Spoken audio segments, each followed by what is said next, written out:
Well, let's get you the very latest now on the situation in the east of Ukraine. I'm joined by Ed Arnold. He's a research fellow at the Royal United Services Institute. Ed, thanks so much for joining us. Over 100 days into this very bitter war now. What is the situation on the ground in the east, do you think? So specifically in the east at the moment, the Russians are making a steady advance. They're using real amounts of firepower in terms of artillery and rockets to start to make their forces advanced, all primarily around taking Severodonetsk in the east. And they're putting a lot of pressure on the Ukrainians. At the moment, the Ukrainians, for the first time really in this war, have gone public with their casualty figures, with a range of around 100 to 150 killed in action and 500 to 800 wounded in action per day. And that is really unsustainable. And while with mass mobilization, Ukraine have managed to almost double their ability to generate either professional or reserve soldiers, they're inexperienced. So at the start of this war, they put their most experienced troops on the east here, and they are in real risk of being surrounded. Of course, we heard from the President last night, didn't we, who said that Severodonetsk, that crucial city there, is going to decide the entire fate of the Donbass region. Is that the case, in your opinion, militarily?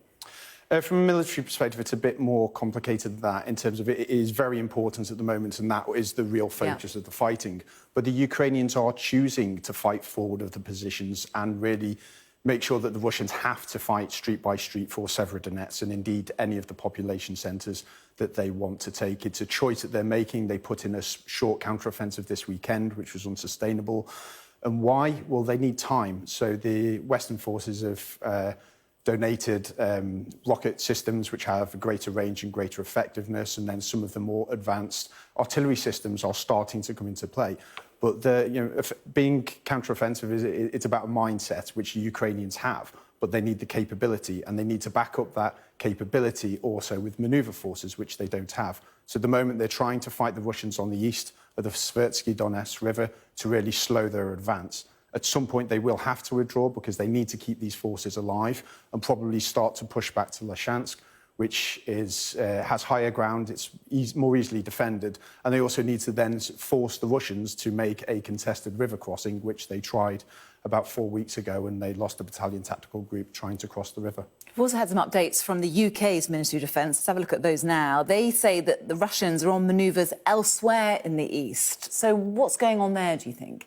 So the focus now is really on Izium. So mid-April, when the phase 2 of this war started and the Russians really focused in on the east, Izium was the main effort. It was so important that it was reported that the chief of the general staff, General Gerasimov, was personally commanding that operation, but it stalled within about 4 weeks.